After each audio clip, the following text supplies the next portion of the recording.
unaware her father was a secret trillionaire who bought his company. Husband and mistress call his wife uneducated at her mother's grave until he met his new boss. He didn't just insult her, he did it standing over her mother's grave. The grass was still damp when Ethan Cole folded his arms, looked down at the wife who had followed him through every struggle, and said, loud enough for the other woman and his mother to hear, "You're uneducated, Grace. Just like her. She was nothing. And so are you." Beside him, Lydia Blake, the confident, polished woman from his office, bit back a smile and added softly, "This is where uneducated women end up." Lydia added softly, raising more of themselves. Margaret Cole, his mother, didn't stop them. She just stared at the grave and said coldly, "You can't give what you never had." The cemetery fell silent. No one defended Grace. No one said, "Enough." Kneeling on the cold ground, Grace Reed kept her hands low so they wouldn't see them shake. Her dress was simple, her jewelry modest, her life quiet. To them, she was just the soft-spoken wife from a small background, the woman who didn't understand business, the one they could insult because she had no education, no place, no power. What none of them knew was this: the woman they were calling uneducated was the daughter of Henry Reed, a man who had spent years hiding his true identity. On paper, he was just a retired widower.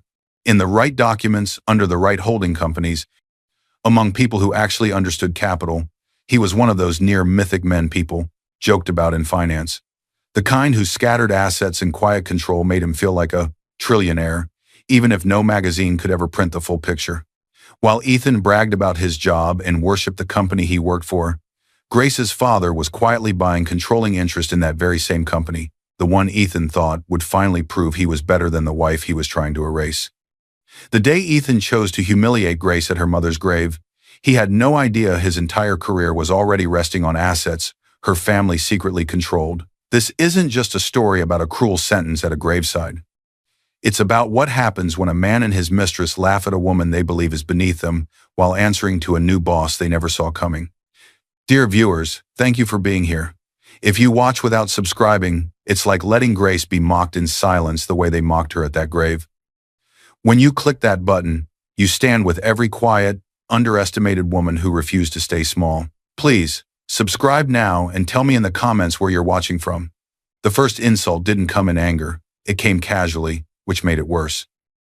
"You really don't get how the world works, Grace," Ethan said, adjusting his tie in the mirror. "Just don't talk too much when we're out. It makes you look slow." Grace Reed stood behind him, holding his jacket the way she always did. Her fingers tightened for half a second, then relaxed.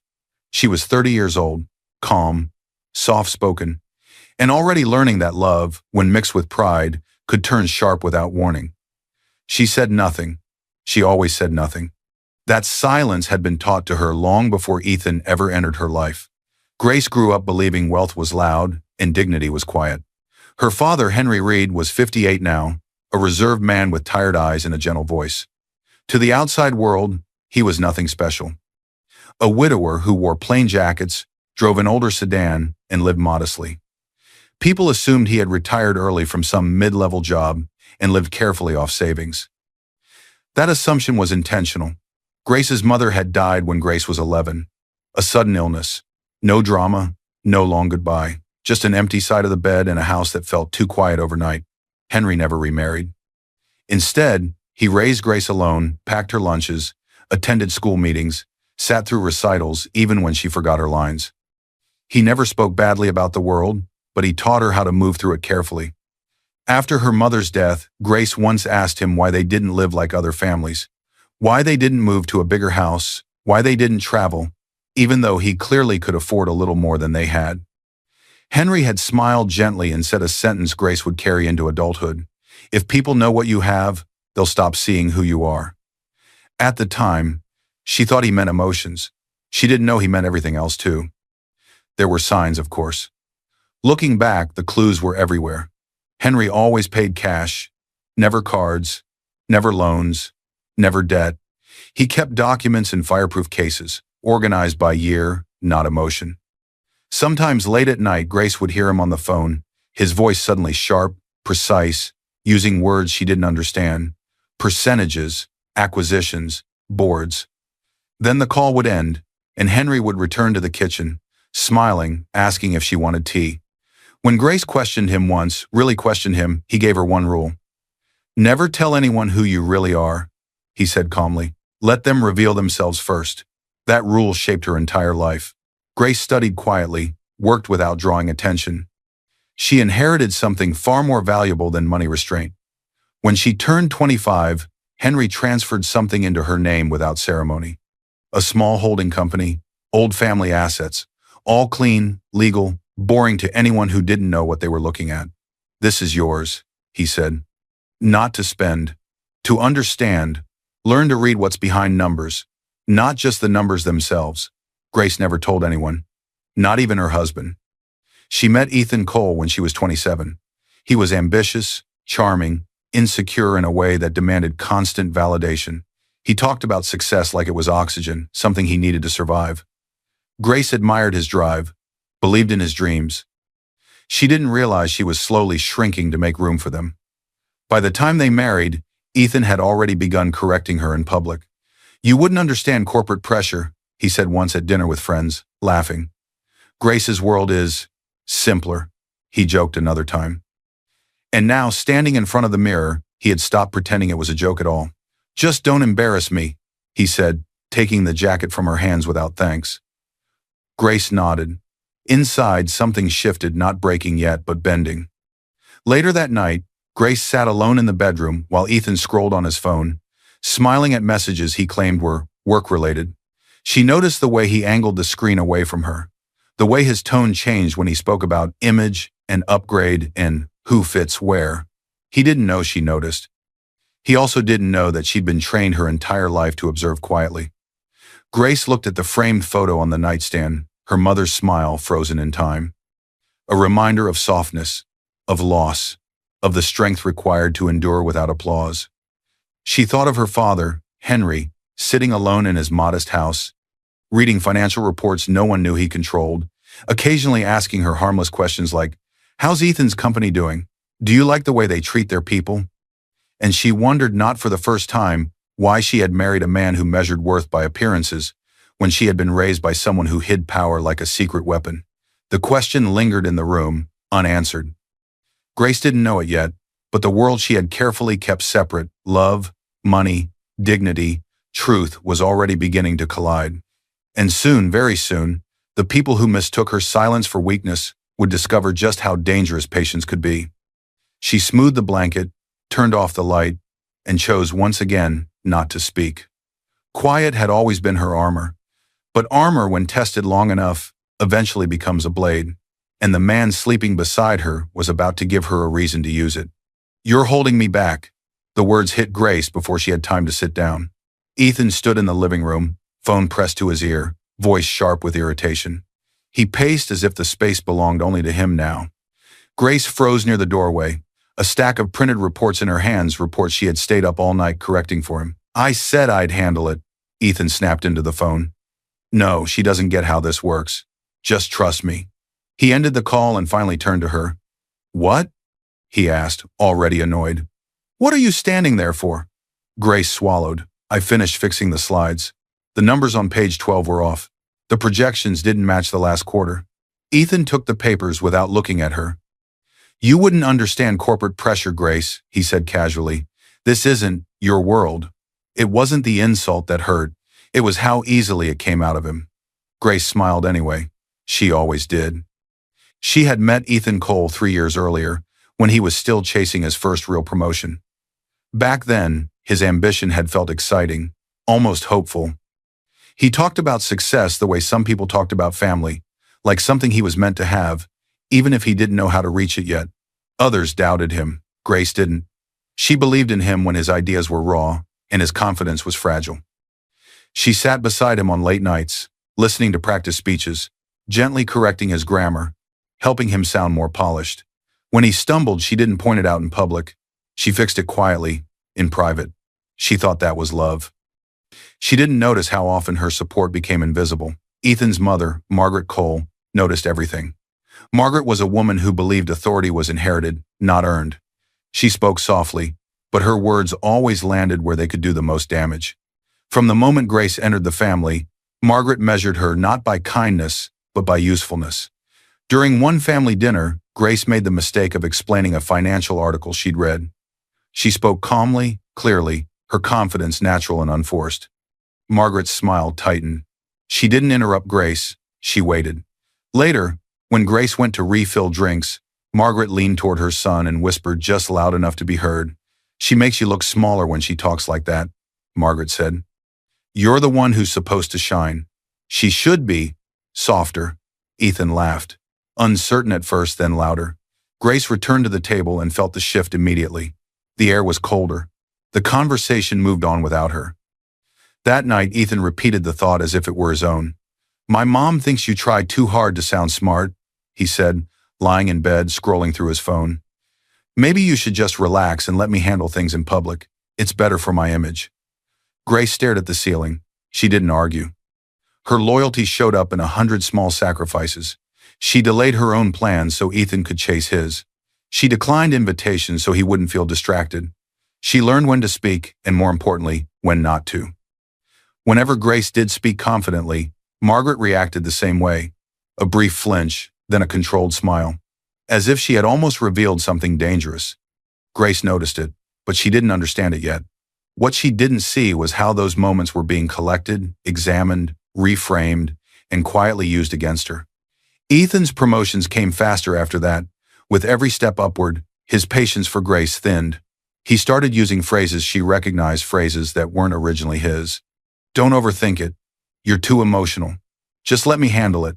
Once, after Grace gently suggested a different approach to a work problem, Ethan snapped. "Stop talking like you know what pressure feels like," he said. "You stay home most of the time. You wouldn't last a week where I am." The room went silent. Grace nodded. Apologized for something she hadn't done. Inside, a quiet question formed, then disappeared. She thought of her father, then Henry's calm presence, his steady hands, the way he never raised his voice even when others tried to provoke him. She remembered his rule, let people reveal themselves. So she watched. She noticed how Ethan's tone changed around certain people. How he straightened when talking about status. How his frustration always flowed downward, never up. And she noticed something else too. Ethan no longer thanked her. The help she gave was expected now, like furniture, useful but replaceable. One evening, after another late night of revisions, Grace handed Ethan a polished report. He skimmed it quickly and smiled not at her, but at the phone lighting up in his hand. "Good," he said. "This should impress the right people." Grace waited. "Anything else?" he asked. "No," she said softly. As she walked away, Margaret's earlier sentiment echoed in her mind, the idea that Grace had nothing of her own. Grace had everything of her own. She had just been taught never to show it, and that more than any insult would become their greatest mistake. In the next moment, Ethan's phone buzzed again. He turned away to answer it, unaware that someone new was about to step into their lives, someone who would twist his hunger for status into something far more dangerous. Grace knew something was wrong the moment she walked into the room. The laughter was louder than it needed to be. Too sharp, too rehearsed. Conversations paused for half a second when she entered, then resumed with forced brightness. Grace felt it in her chest before she understood it with her mind, the feeling of walking into a space that had already decided she did not belong. The company dinner was meant to celebrate Ethan's recent promotion and the new project his team had landed. A long table, soft lighting, colleagues dressed to impress. Spouses and partners were invited, which is why Margaret Cole felt justified in coming as well, to support her son. Grace had chosen a simple dress, neat and understated, the way she always did. She reached for the chair beside her husband, and someone else was already sitting there. The woman looked up slowly, her smile confident and unapologetic.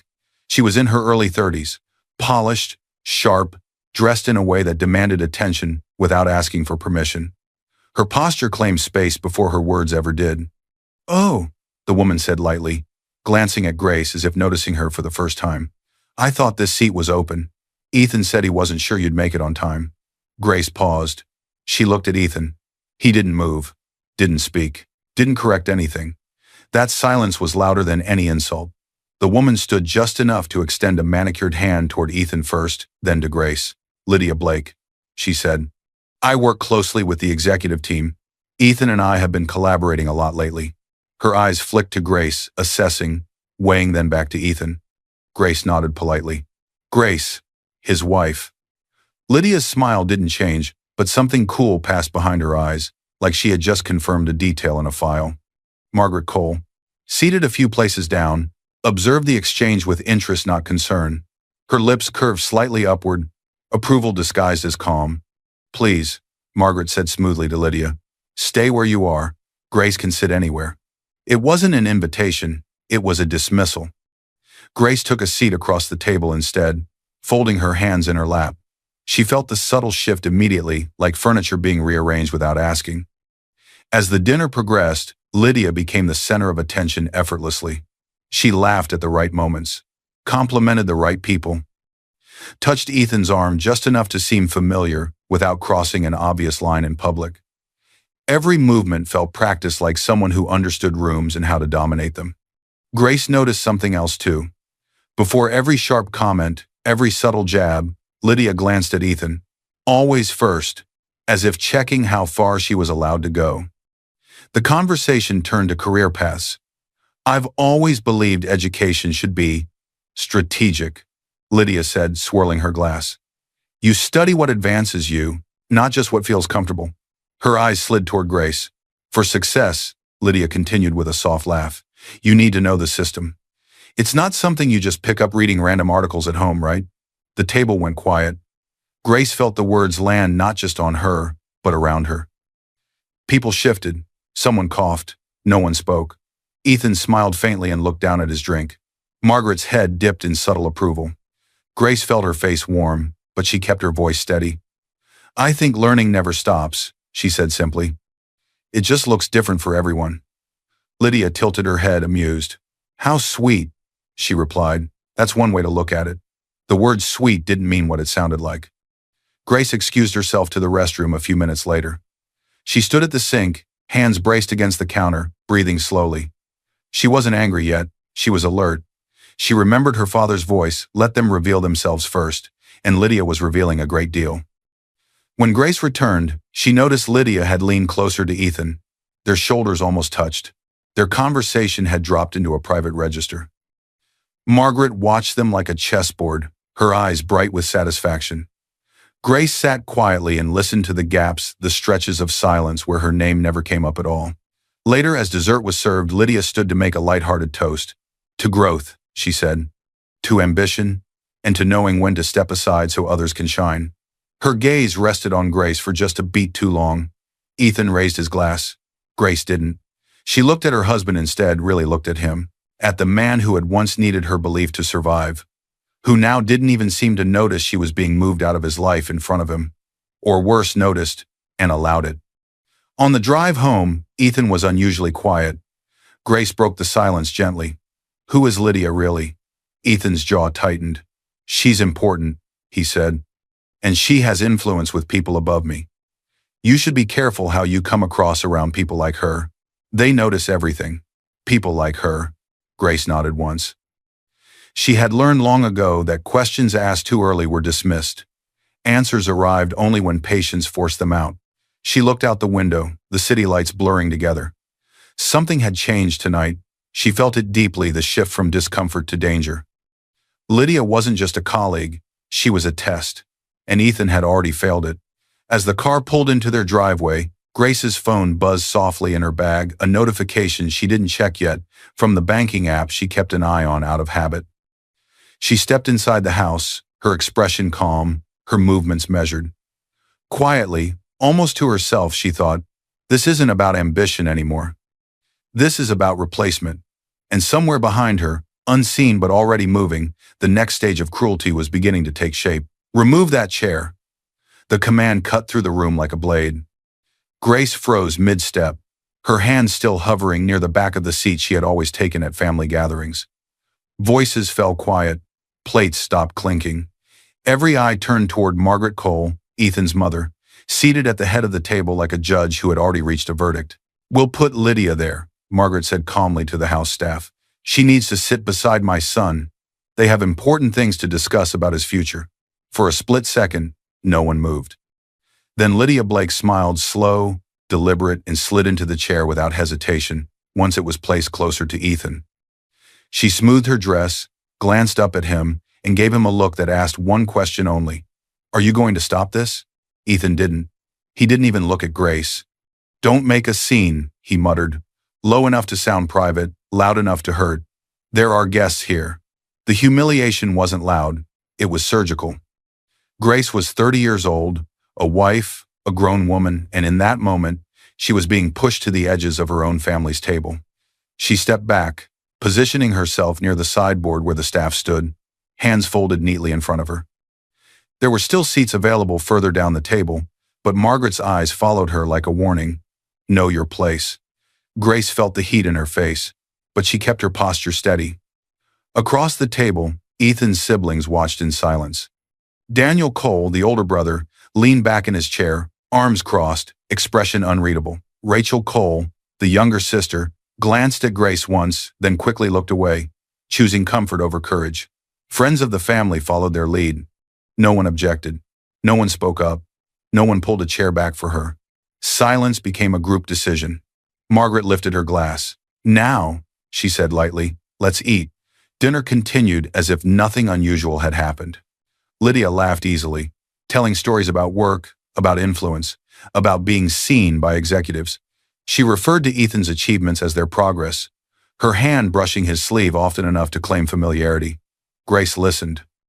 She noticed how Lydia enjoyed the pauses, the moments when her words landed and everyone waited to see who would respond. She noticed how Margaret watched Lydia with approval, as if she had finally found someone who understood the rules of control. When Grace shifted her weight, Lydia glanced over. "Oh," Lydia said sweetly. "You look tired, Grace. You should sit down somewhere. These long dinners can be a lot when you're not used to this kind of environment." A few people laughed quietly, nervously. Grace smiled once, politely. She remembered her father's lesson. Let them reveal themselves. And they were doing it beautifully. Later that evening, Grace stepped outside briefly, needing air. The night was cool. Her hands trembled just slightly as she reached for her phone. A notification caught her eye. Insufficient funds. Transaction declined. She frowned. That didn't make sense. Grace rarely used the joint account, but she knew the balance. She checked it every week, quietly, out of the habit Henry had instilled in her. It had been more than enough a few days ago. She tried again with a smaller test payment. Declined. Inside, Lydia's laughter carried through the open door. Grace took a slow breath and returned to the table. On the drive home, Ethan was silent again, the same silence that had become his shield.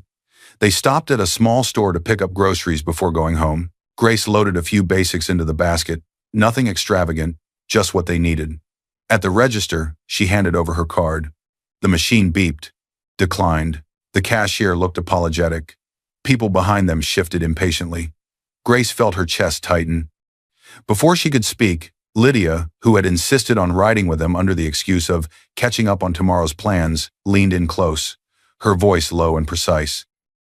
"Joint accounts can be tricky," she murmured, lips barely moving. "Especially when one person brings in all the real money." Ethan said nothing. He pretended to scroll his phone. Grace completed the purchase with cash she kept hidden in her bag, a habit her father had taught her without ever fully explaining why she might need it. As they walked out, she glanced at Ethan's screen for a second. Lydia Blake, pin chat, new messages, constant. That night, while Ethan showered, Grace sat alone at the kitchen table. She opened the banking app again, this time slowly, carefully. Transfers she didn't recognize. Small amounts at first, then larger ones. All authorized by Ethan, all to the same external account. The account holder's name was partially redacted, but the initials were enough. L.B. Grace didn't panic. She documented everything. Dates, times, amounts, screenshots. She remembered her father's words, write it down. From the hallway, she heard Ethan's voice drop into a tone she didn't recognize anymore. "Yes," he said quietly on the phone. "It's handled. She doesn't check things. Don't worry."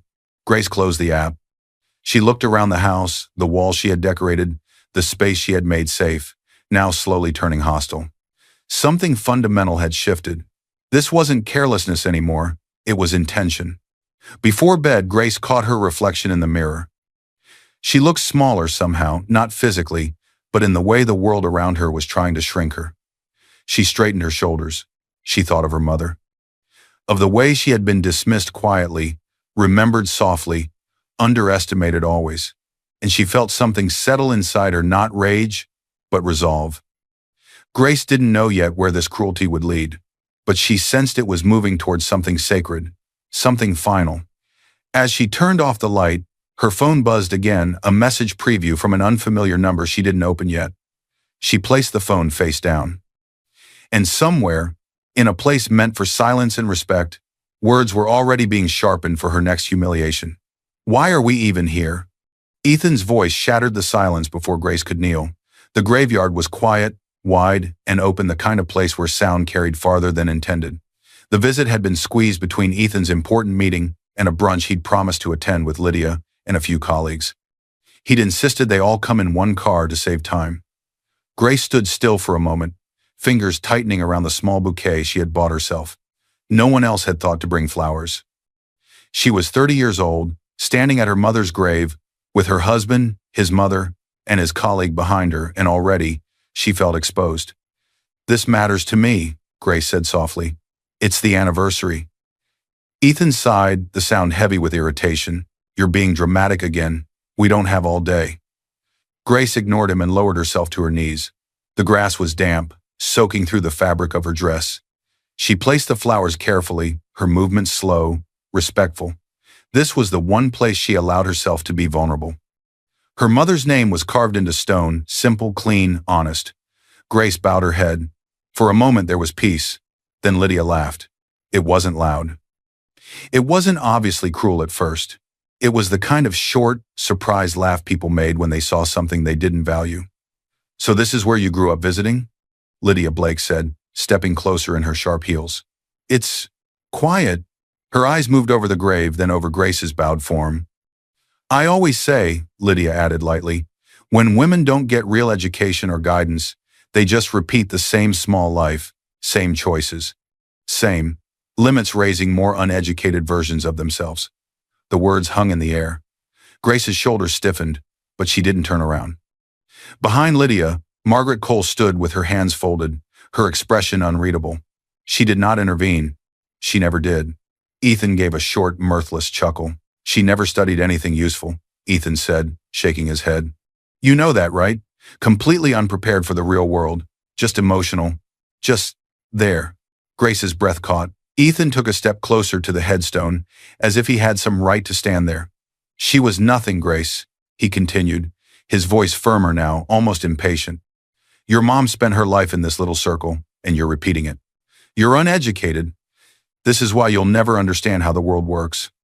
The word uneducated landed again, heavier this time, because it came from the man who had once claimed to love her. Inside Grace's coat pocket, her phone was already recording. She had turned it on quietly in the car, out of the same habit that had made her screenshot the bank transfers. She hadn't planned his exact words, but she knew the pattern, now knew that when he was with his mother and Lydia, his cruelty got bolder. She didn't announce it. She didn't confront them. She didn't argue. She listened. She documented. She remembered her father's voice, clear as if he were standing beside her. "When they show you who they are, believe them. Then write it down." Grace slowly raised her head. She looked at the stone, at her mother's name, at the woman who had worked quietly, sacrificed endlessly, and never once demanded recognition. Margaret finally spoke. "You can't give what you never had," she said calmly. "That's just reality. Some women just don't have the capacity." Grace stood up. Her knees were shaking, but her hands were steady. Lydia stepped closer again, emboldened by Ethan's approval. "Honestly," she said, lowering her voice, "not everyone is meant to be in certain circles. You should be grateful Ethan's kept you comfortable this long." Grace met her eyes. Lydia faltered for just a second, not because Grace looked angry, but because she didn't look broken. She looked observant.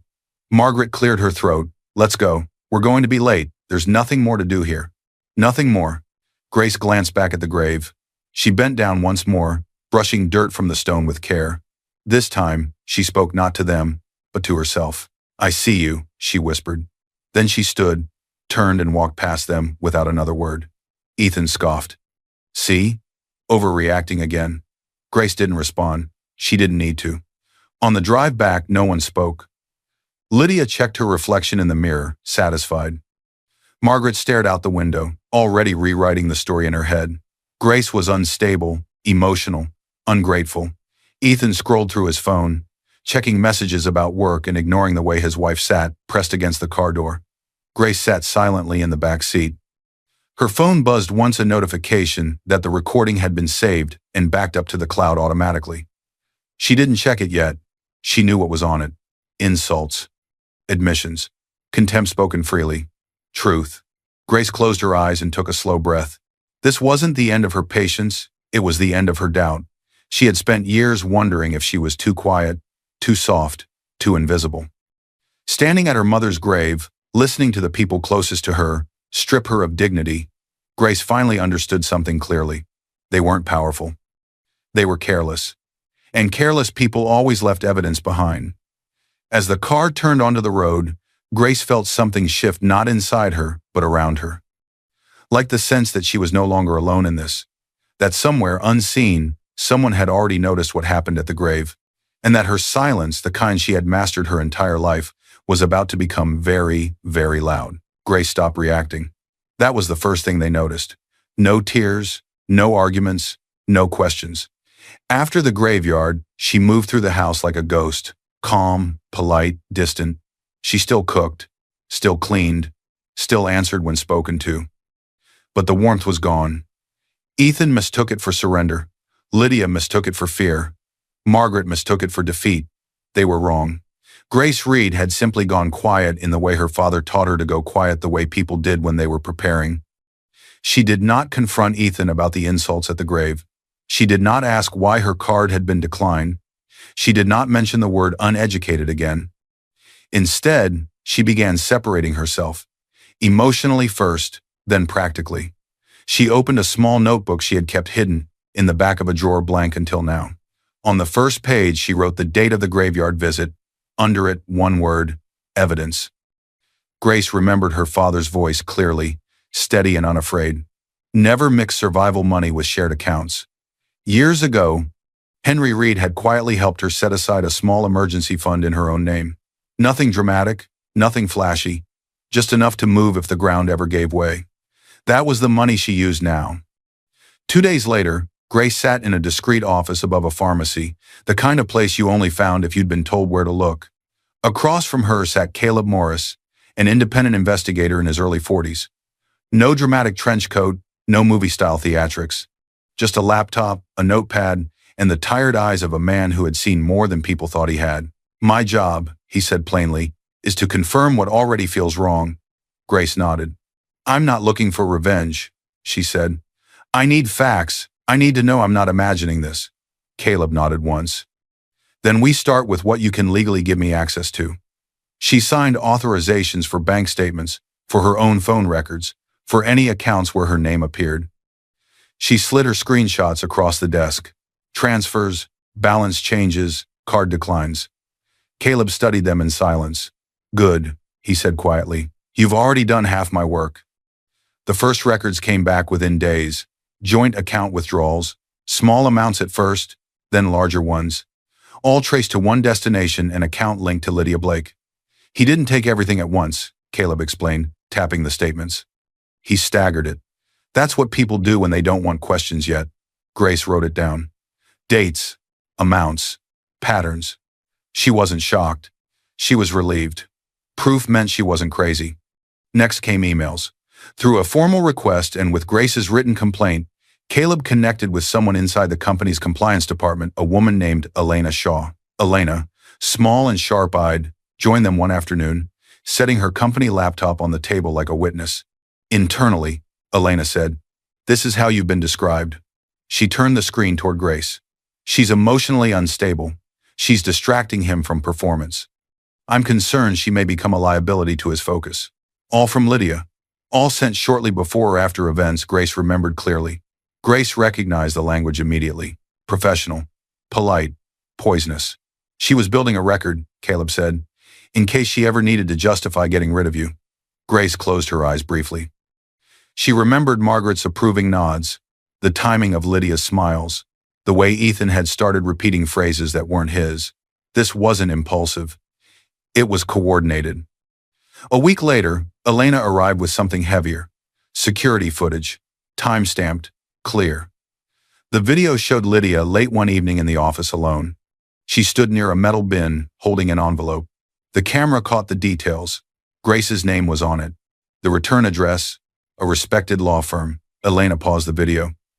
"This letter was sent to your husband's office address," she explained. "It should have been forwarded to you. Instead, it ended up with her." They watched as Lydia opened the envelope, scanned the contents, then struck a match and dropped the papers into the bin.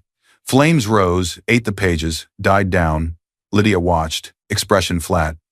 Caleb glanced at Grace. "We traced what was burned. The firm keeps digital copies." He slid a printed document toward her. It was from a law office representing a holding company. Not just any holding company, her holding company, the one Henry had placed in her name at 25. The letter informed her that, through that entity, she now held a small but real block of shares in the very company Ethan worked for and invited her to register directly as a beneficial shareholder. "The timing lines up with when your father increased his position," Caleb added. "Once his holdings crossed a certain threshold, they were required to list you formally as part of that structure." "If you'd seen this," Caleb said, "you'd know you weren't just a spouse. You were a stakeholder." Grace's fingers tightened on the page. "So she destroyed it," Grace said quietly, "to make sure I stayed small." She didn't cry. She asked one question. "Is the footage clear enough to identify her?" "Very," Elena replied. Grace added another page to the notebook. "Document destruction, legal mail. Motive, hide shareholder status." The final piece, for now, came from Elena. Internal HR files.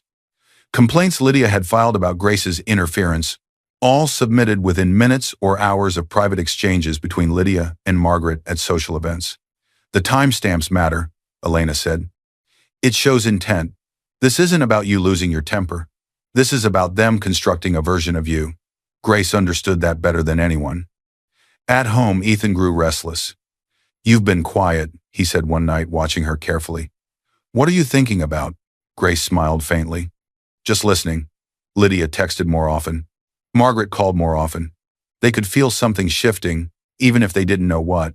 Silence unsettled them. Grace kept documenting, backing up, organizing. She wasn't angry anymore. She was ready. That night, as she closed the notebook, her phone buzzed with a single message from an unknown number. "Mrs. Cole, my name is Michael Grant. I'm the acting CEO at the company where your husband works. I've seen some of what you've gathered. We should talk." Grace stared at the screen. She didn't reply. Not yet. Because evidence, she knew, only mattered if someone powerful was willing to act. And somewhere above her husband's pay grade, power was already moving. The decision was made long before the graveyard. Months before Grace pressed record in her coat pocket, Henry Reed was sitting alone in a quiet conference room, his hands folded neatly on the table. At 60, he carried himself with the calm of a man who had seen markets rise and fall and egos grow and collapse. On the surface, he looked ordinary. Plain suit. No watch that screamed status, no entourage. But the documents in front of him told a different story. They told the story of ownership. On paper, Henry was a retired widower. In reality, he was the controlling force behind a network of holding companies and funds that quietly moved through industries like a shadow. He had built his entire life around one principle. If they don't know what you own, they'll show you who they are. He applied that principle to his money. And without ever saying it out loud, to the people around his daughter. Henry had never interfered in Grace's marriage. She visited on weekends, called often. She talked about Ethan's ambition, his long hours, his networking. She never complained, she always defended, but Henry listened to what she didn't say. Her pauses lasted longer. Her laugh sometimes sounded forced. Her eyes drifted when he asked, "Do you feel safe? Do you feel respected?" She always answered, "I'm fine." Henry believed her. He did not believe Ethan. When he first looked into the company Ethan worked for, he hadn't planned to do anything more than understand where his son-in-law spent his time. The company was not small, mid-size, profitable, proud of its growth. Its shares were spread across funds, trusts, and individual investors who believed themselves informed. Henry understood systems like this better than anyone. Through layered holdings, legal, quiet, precise, he began acquiring shares. Not all at once, not in ways that triggered alarms, slowly, methodically. Within weeks, he held effective controlling interest. No one noticed. No one ever did, until he wanted them to. The first board meeting he attended as a majority stakeholder was uneventful on the surface. Board members arrived expecting another routine discussion, forecasts, projections, a few questions about culture they didn't intend to answer honestly. Instead, they were introduced to him. "This is Henry Reed," the acting CEO announced. "He now represents the controlling interest in our organization." Murmurs followed. Henry stood, nodded once, and sat back down. "I'm not here to interfere with your day-to-day," he said evenly. "I'm here to understand what kind of place my money is supporting." One of the board members cleared his throat. "Understand in what sense?" Henry met his gaze without blinking. "In the sense of culture," he said. "Patterns, behavior, who gets silenced, who gets protected." No one argued. They just adjusted their ties and hoped they weren't the problem. After the meeting, the acting CEO, Michael Grant, a seasoned leader, brought in specifically for transitions like this, followed Henry into a smaller office. "Most people in your position want changes on a list," Michael said carefully. "Cost cuts, new markets, that sort of thing." Henry looked out the window, hands clasped behind his back. "Change forced too early hides the truth," he said. "I don't need quick wins. I need honesty." Michael hesitated. "About what, exactly?" Henry turned. "People destroy themselves when they think no one important is watching," he replied. "I'd like to see who does what when they believe the system protects them." Michael understood then. This wasn't a hostile takeover. It was an audit of character. Over the following months, Henry watched quietly from a distance. He read reports, reviewed internal complaints, noted which executives spoke about ethics and which only spoke about image. He noticed one name appearing more than others in mid-level escalation summaries: Ethan Cole. Ambitious, rising, praised for drive, occasionally flagged for harsh interpersonal style, and another name, often next to his, Lydia Blake. Sharp, political. Frequently copied on complaints about others, never on complaints about herself. Henry didn't smile. He didn't frown. He simply documented. When Grace's name appeared for the first time in an internal incident, logged not as an employee, but as someone being described in HR language she would never see, Michael flagged it. He sent Henry a summary. Henry read it once. A spouse being framed as unstable. A pattern of financial dependence and control. A colleague destroying legal mail meant for her. Michael's message was simple. "I think this touches your personal life." Henry leaned back in his chair and exhaled slowly. He felt nothing like shock. He felt confirmation. "What do you want me to do?" Michael asked on their next call. "Follow procedure," Henry said. "But don't protect titles. Protect the truth." "Even if it's your son-in-law?" Michael asked carefully. Henry's voice didn't change, especially then. When Elena forwarded the compiled evidence, bank transfers, emails, security footage, Michael read it thoroughly, then sent Grace the message. "I've seen some of what you've gathered. We should talk." He did not mention Henry. He did not mention majority ownership. Grace didn't reply immediately, but she didn't block him either. That was enough. Michael kept Henry updated not on the emotional details, but on the facts. "She's methodical," Michael said. "Careful. She's not making wild accusations. Everything she claims, she backs with something."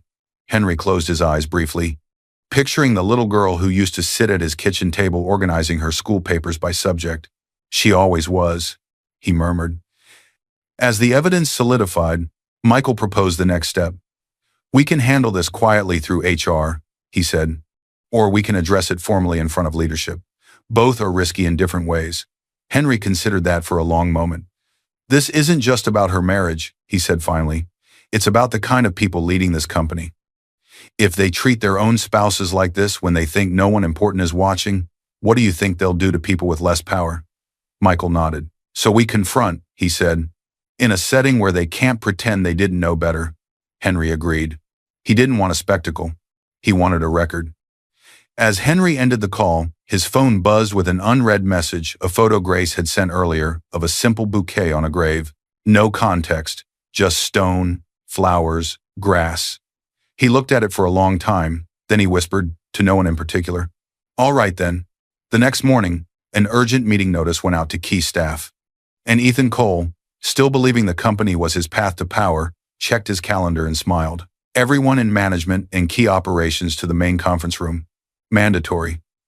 The message hit Ethan's phone like a jolt. An emergency meeting. No agenda. No explanation.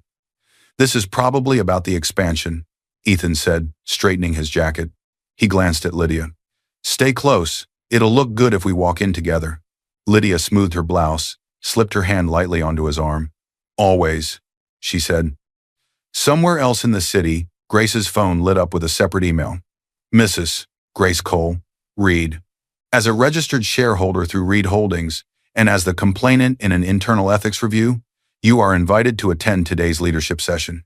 Your presence is requested as an observer and, briefly, as a witness. Michael Grant, acting CEO." She read it twice. Shareholder, observer, witness. She closed her eyes for a moment, then got dressed. It wasn't normal for a spouse to be in a room like that, she knew. But as both a complainant and a small shareholder, she fell into an uncomfortable but legitimate category the company could no longer ignore. The conference room filled quickly. Senior managers took their seats. Department heads lined the sides. HR and compliance representatives sat closer to the front. Phones buzzed quietly as people speculated. Grace walked in alone. She did not sit next to Ethan. She did not stand with HR. She took a chair along the side wall, where she could see everyone, including the man she had once believed would protect her. Ethan saw her and frowned, confused. What is she doing here? Lydia followed his gaze, then dismissed Grace with a tiny shrug, as if swatting away a fly. Margaret wasn't in the room. This wasn't her territory. This was corporate ground. At the head of the table stood Michael Grant, expression neutral. "Thank you for coming on short notice," Michael began. "Before we address the internal matters on today's agenda, there is an important introduction to make." The room shifted. Chairs creaked. Whispering stopped. Michael continued. "Please welcome the majority owner of this company, Mr. Henry Reed." A man stood near the back, where most had assumed he was just another observer. Plain suit, calm expression, familiar posture. Grace's heart jolted. Her father? Henry walked to the front with steady, unhurried steps. He did not look theatrical. He did not pose. He simply existed in a way that changed the room. Ethan's smile fell away. Lydia's hand slipped from his arm. "That's," Ethan breathed, eyes narrowing. "That's your father?" He looked back at Grace, finally connecting details he had never cared to ask about. Grace held his gaze for a moment, then looked away. Henry nodded to the room. "I'm not here to talk about quarterly performance," he said. "I'm here because I believe numbers mean nothing if the people behind them are rotten." A few people shifted uncomfortably. Michael spoke again. "We are conducting an ethics review involving financial misconduct, reputational risk, and abuse of power," he said. "The complainant is present with her counsel's consent. The individuals named are also present." Ethan's stomach dropped. "Before we proceed," Michael added, "I want to be clear. What you are about to see and hear is being used with the express permission of Mrs. Grace Reed and our legal team. This is a closed session and part of an internal investigation." He nodded to the IT technician. The lights dimmed slightly. The screens lit up. Bank records appeared first. Side-by-side charts showing the joint account balances over time. Transactions authorized by Ethan, all flowing to one external account. The name on the receiving account appeared in bold. Lydia Blake. A low murmur spread. Ethan shifted forward. "There's an explanation for that," he started. "You'll have a chance to respond," Michael said evenly. "For now, you will listen." Next came emails. On screen, Lydia's messages appeared with precise timestamps. "I'm concerned about his wife's instability. She has been interfering with his focus. If this continues, it could affect his performance here." Every complaint was followed by internal notes, all marked unsubstantiated, but carefully filed. Elena, seated near the front, watched quietly. "Pattern of discrediting a non-employee with no avenue to defend herself," Michael summarized. "Filed by someone with influence over the subject's advancement." No one spoke. Then the audio played. The graveyard. Ethan's voice filled the room, unmistakable. You're uneducated, Grace. Just like her. She was nothing. And so are you. Lydia's voice followed, light and cutting. This is where women like her end up, raising more of themselves. Margaret's line, cold and dismissive. You can't give what you never had. The room went utterly still. Several people glanced at Grace. She did not look at the screen. She stared straight ahead, unmoving. Ethan went pale. That was a private humiliation on sacred ground. Michael cut in. Spoken by a senior manager and a key staff member who represent this company everywhere they go. Finally, the security footage. Lydia alone in the office. Grace's name on the envelope. The law firm's logo. The flame. The letter appeared on the screen in scanned form. Notice to Mrs. Grace Reed regarding shareholder registration through Reed Holdings. Mail tampering. Destruction of a legal notice meant for a beneficial shareholder, Michael said. On company property. By someone in a position of trust. Lydia stood abruptly. I never told him to move the money, she said quickly, voice shaking. He did that on his own. You just filed complaint after complaint about his wife, Michael said, and burned legal mail addressed to her. She turned to Ethan, desperate now. Tell them I was trying to help you. Tell them. Ethan stared at her, horrified. You said she'd only hold me back, he muttered. You said. Henry raised a hand. The room fell silent. I have watched enough, Henry said quietly. Not angry, not triumphant, just done. He looked from Lydia to Ethan, then briefly to Grace. A company cannot be led by people who treat their own spouses and shareholders as disposable. If they despise accountability in their personal lives, they will eventually destroy the people under them here. He turned to Michael. You know what to do. Michael nodded once. Effective immediately, he announced. Ethan Cole is suspended pending termination proceedings and legal review of financial misconduct. Lydia Blake is terminated for cause based on evidence presented. Both are barred from company property until further notice. No one applauded. This wasn't entertainment. It was consequence. Grace stood quietly. Michael gestured to her. Mrs. Reed, is there anything you want to say for the record? He asked. Grace walked to the front. Her voice when she spoke was steady.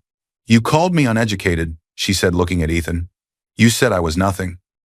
You tried to keep me in the dark, even about what belonged to me. She let the silence breathe. I watched. She continued. I learned.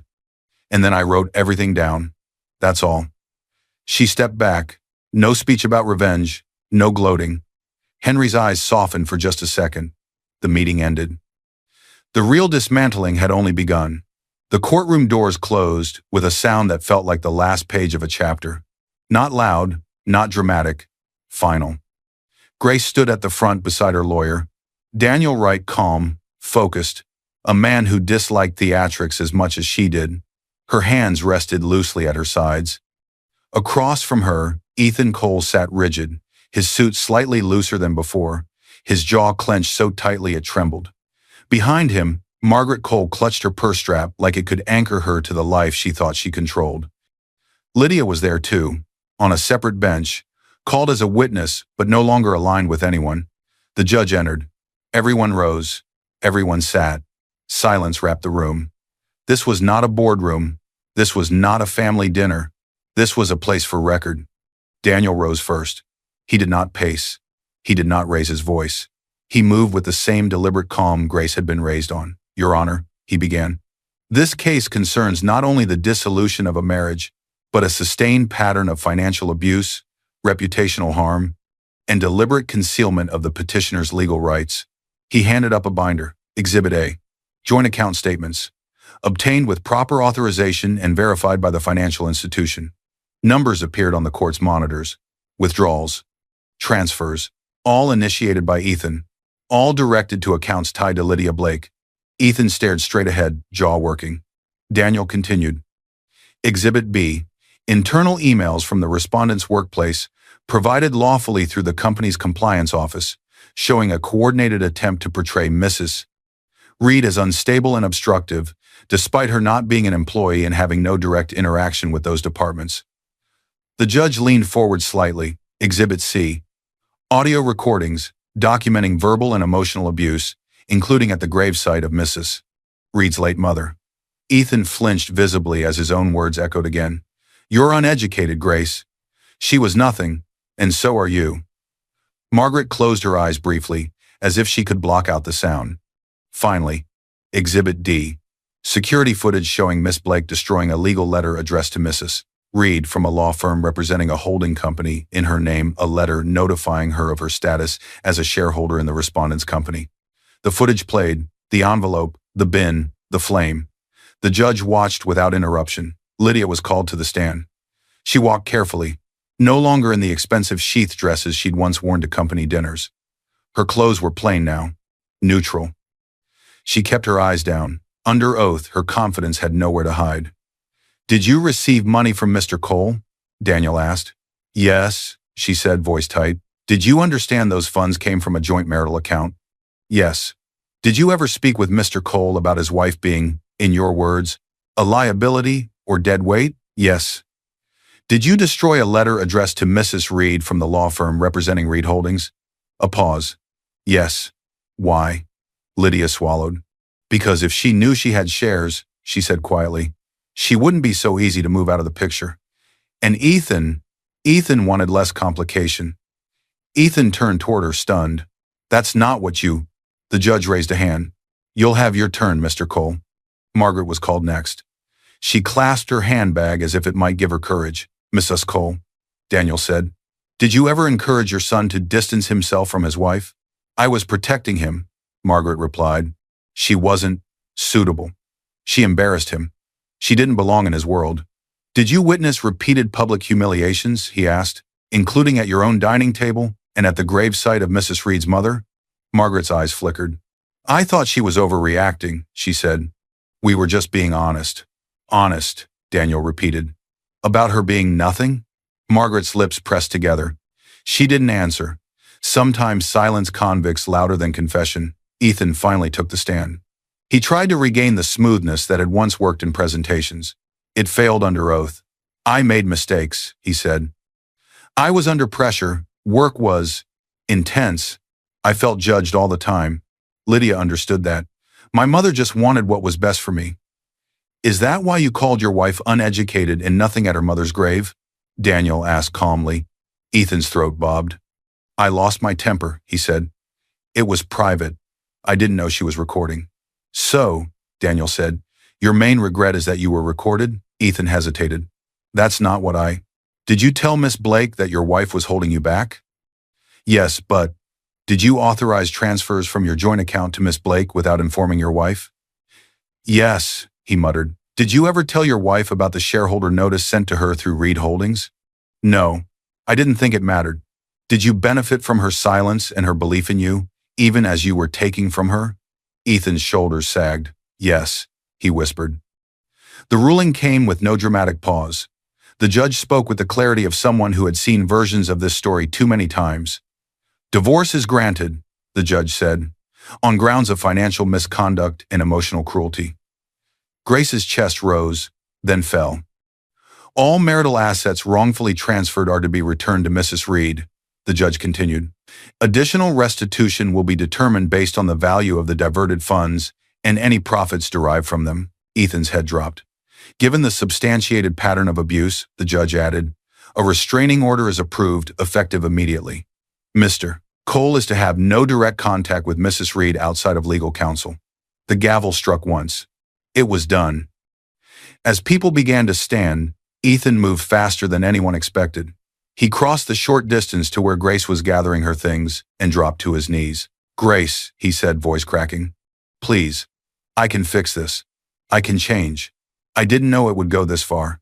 Margaret stumbled after him, pride shattered, her knees hitting the floor as well. I was wrong, she whispered. I see that now. I was just protecting him. Please, forgive us. Give us one more chance to make it right. For years, Grace had imagined apologies that never came. Now they were on the floor in front of her. She finally turned. She looked down at them, not with rage, not with triumph, with clarity. No, she said softly. One word, calm, absolute. You're not on your knees because you're sorry, Grace continued. You're on your knees because you lost. She stepped around them. No speech, no lecture, No mercy she did not genuinely feel. Outside the courthouse, the consequences continued. Ethan's termination became official. No company of that size wanted the liability attached to his name now. Recruiters stopped returning his calls. Friends who once bragged about knowing him stopped replying. Lydia's reputation followed her out the door. No one wanted a documented mail destroyer and complainant manipulator near their clients. Margaret's social circle disappeared. Invitations dried up. The same people who used to praise her strength now whispered about her cruelty. Grace stepped onto the courthouse steps, sunlight warming her face. Daniel stood beside her. "You won," he said. Grace didn't answer right away. Winning didn't feel like fireworks. It felt still, clean. She thought of her mother, of the grave, of Henry, sitting quietly through meetings he could have dominated, choosing instead to let the truth speak first. Her phone buzzed. A message from Henry. "Come home. We should talk properly now." Grace smiled. Justice had been delivered. But something else was waiting, not in a courtroom, not in a boardroom, but at a kitchen table where truth had always lived. The drive to her father's house felt different this time. Grace wasn't escaping. She wasn't hiding. She was arriving. Henry Reed's home looked the same as always. Modest from the outside, quiet street, no hint of the influence he wielded. He opened the door before she could knock twice. He didn't say, "I told you so." He didn't say, "I knew it." He just pulled her into a careful embrace, like he was afraid she might break and also certain she wouldn't. When they sat at the worn kitchen table, Henry poured tea, just as he had when she was 11 and lost her mother. "You never needed my money," he said quietly. Grace looked up. "You needed the truth," he finished. The words landed softly, but they carried the weight of years. "You could have told me you owned the company," she said. "You could have warned me." Henry nodded. "I could have," he agreed. "But then you'd always wonder if you stood up for yourself, or if I did it for you. I needed you to see what they were without my shadow, and I needed the world to see what you are, without my name." Grace thought about the graveyard, the conference room, the courtroom. "I'm angry with you a little," she admitted. "You're allowed," he said. They sat in silence for a moment. Then Grace exhaled. "Thank you," she added, "for being there when I was ready." Henry smiled faintly. "I never doubted you'd get there," he said. "I only worried what it would cost." In the weeks that followed, life did not go back to normal. It moved forward. Grace moved into a new place, not huge, not flashy, but hers. The furniture was simple. The rooms were quiet. The silence felt different now. It wasn't emptiness. It was space. Messages poured in after the court records, and the internal investigation leaked into the public domain, some from women she'd never meet, some from advocacy groups, some from journalists. One day, Henry forwarded her an email from a media outlet. "They want to interview you," he said, "on record. You can say no." Grace read it carefully. "Do you think I should?" she asked. Henry shrugged gently. "I think you should do whatever lets you sleep at night." She thought about all the women whose names would never appear in a boardroom slideshow. Women who had no recordings, no investigator, no father with controlling interest hidden in plain sight. "I'll do it," she said. But not as a scandal, as a warning, and a map. The studio was small but professional. A simple chair, soft lights, a camera, a host whose questions were prepared but open enough to let Grace lead. "Grace Reed," the interviewer began. "People have started calling you a symbol of quiet strength. What would you say to women watching who feel unseen in their own homes?" Grace took her time. "I'd say this," she replied. "Silence isn't always weakness. Sometimes it's observation. Sometimes it's how you survive while you gather what you need."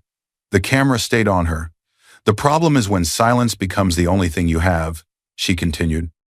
"I didn't win because I turned cruel.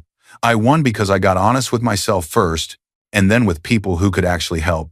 She didn't mention her father's wealth. She didn't mention ownership. She talked about evidence, about patterns, about the moment you finally believe your own perception more than someone else's excuses. Across the country, across the world, women watched on phones, laptops, quiet TVs and quiet kitchens. Some nodded, some cried. Some, for the first time, opened a notebook and wrote a date at the top of a blank page. Later that evening, Grace stood alone at her window, city lights blinking below. Her name appeared in emails now, not as someone's liability, but as someone's reference. She had been asked to consult with a small nonprofit that helped people document financial abuse. She said yes, not as a job, but as a way to turn experience into something less painful. She thought of her mother, of the grave, of the words meant to break her. She smiled faintly. They thought standing there made them powerful, she murmured. They had no idea what they were standing on. Her phone buzzed on the table. A message from Henry, proud of you. Not for winning, for staying yourself. Grace turned off the screen. She didn't need constant reminders anymore. She wasn't running. She was choosing. She caught her reflection in the glass, steady, upright, unburdened.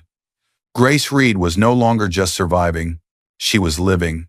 And somewhere beyond the frame of this story, something new was waiting for her. Not pain, not revenge, but purpose. A future built not on what she endured, but on what she refused to become. They thought silence meant weakness. They thought humility meant ignorance. But the truth is, I was watching too. And this time, I wrote everything down. I hope you enjoyed watching this story as much as I enjoyed creating it. If it moved you, please like, share, and comment on the lessons you learned. Tell me where you're watching from in the comments below, and I'll see you in my next video.